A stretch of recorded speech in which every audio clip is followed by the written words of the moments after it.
अंदर जो है वो पानी का बढ़ जाना। तो जब ये पानी बढ़ जाता है तो ये वेंट्रिकल जो है ये फूल जाते हैं और इनका साइज बड़ा हो जाता है, जो कि प्रेशर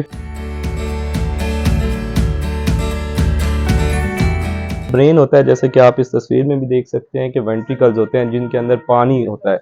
अल्लाह की कुदरत है कि हमारा सर का वज़न काफ़ी ज़्यादा होता है, तो उसका वज़न को कम रखने के लिए ये अल्लाह ने इसके अंदर पानी रखा होता है, जिसे कि हम CSF कहते हैं। वो सेरेब्रो स्पाइनल फ्लूइड की वजह से उसकी बायोंसी इफेक्ट होता है और ब्रेन के वेट को कम करता है। उस वेट को कम होने की वजह से ये पानी की सर्कुलेशन बहुत ज़रूरी होती है। तो इसके लिए हम लोग क्या करते हैं कि जब फोलिक एसिड डेफिशिएंसी होती है या कोई और भी डिफरेंट हमारी रीजंस हैं, उसके अंदर हाइड्रोसेफ्लस होता है। हाइड्रोसेफ्लस कहते हैं यानी हाइड्रो मीन पानी, दिमाग के अंदर जो है वो पानी का बढ़ जाना। तो जब ये पानी बढ़ जाता है तो ये वेंट्रिकल जो है ये फूल जाते हैं और इनका साइज बड़ा हो जाता है, जो कि प्रेशर इफेक्ट करते हैं। बच्चे का सर बड़ा होता है, जैसे कि आप तस्वीर में देख भी रहे हैं। तो इस तरह के बच्चों की वजह से वो फिर बाद में काफ़ी ज़्यादा मसाइल होते हैं, दिमाग पूरी तरह ग्रो नहीं कर पाता, और जब दिमाग ग्रो नहीं कर पाता तो इन बच्चों का IQ कम होता है। लेकिन बहुत अच्छे भी होते हैं, लेकिन ज़रूरत इस बात की होती है कि बर वक्त इसको आइडेंटिफाई किया जाए और फिर इसको ऑपरेट किया जाए।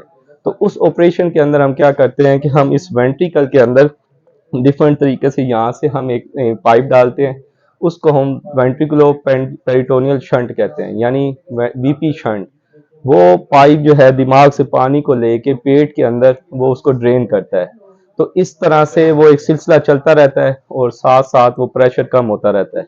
लेकिन अब उसका नुकसान ये होता है कि क्योंकि एक फॉरेन बॉडी है, पाइप होता है जिस्म के अंदर, उसका एलर्जिक रिएक्शन हो सकता है, वो बंद हो सकता है, वो ब्लॉक हो सकता है। अक्सर ऐसा होता है कि अगर पेशेंट को या बच्चे को इन्फेक्शन हुआ है, चाहे वो पेट का इन्फेक्शन है, चाहे गला खराब हुआ है, तो उसके अंदर जब बॉडी के अंदर सोजिश और इन्फ्लेमेशन बढ़ती है, प्रोटीन कंटेंट बढ़ता है सीरम के अंदर, तो वो उसकी वजह से, या CSF में इन्फेक्शन होता है तो उसकी वजह से ये ट्यूब जो है ब्लॉक हो जाती है। तो इसका मुतबादल अब ये है कि इस पानी को कम करने के लिए, क्योंकि ज्यादातर मसला ये होता है कि इस लेवल पे आके पानी की ड्रेनेज नहीं हो रही होती।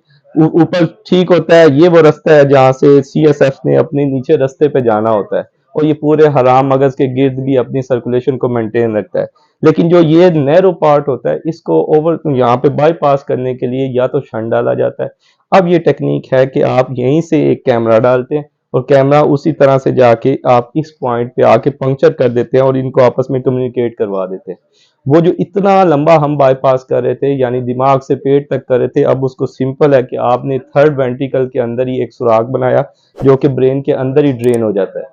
और इसका आहिस्ता आहिस्ता अब उसका फायदा ये हुआ, एक तो VP शंट की लेने की जरूरत नहीं होती, दूसरा जो पेट के अंदर ऑपरेशन कर रहे थे उसकी जरूरत नहीं होती, और तीसरा वो जो ब्लॉकेज और उसकी सारी पाइप रिलेटेड, उसके इंस्ट्रूमेंट रिलेटेड कॉम्प्लिकेशंस थी, वो नहीं हो रही होती। तो इन चीज़ों को आप पूरी तरह से ना सिर्फ ये सिलसिला बाईपास कर रहे हैं बल्कि उसको भी प्रिवेंट कर रहे हैं, और सिंपल भी है, कॉस्ट इफेक्टिव भी है, और इसको हम प्रैक्टिस कर सकते हैं। तो ये चीज़ अगर समझ सकें, तो अगर जिन अफराद को ख़ास तौर पे उनके लिए, आम आवाम के लिए मैसेज ये है कि एक तो फोलिक एसिड का इस्तेमाल करवाएं, और साथ साथ जो अफराद इस तरह के मसाइल के साथ हैं बर वक्त हस्पताल पहुँचें, और उनका अगर सर का साइज़ बढ़ रहा है तो उनको चेकअप करवाएं। चेकअप करवाने के साथ साथ आप फिर इस ऑप्शन की तरफ सोचें कि अगर पॉसिबल है तो फिर इस ऑप्शन को यूज़ किया जा सके, जो VP शंट है उससे बचाया जा सके।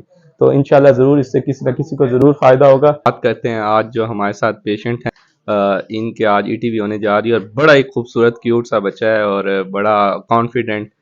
मैं इधर आके बहुत अच्छा महसूस कर रहा हूँ और ये सब मेरे फ्रेंड्स हैं। तो आप परेशान तो नहीं हो रहे? बिल्कुल नहीं। है तो बहादुर हमारा ये। अच्छा, तो आपको पता है ये ऑपरेशन क्या होगा?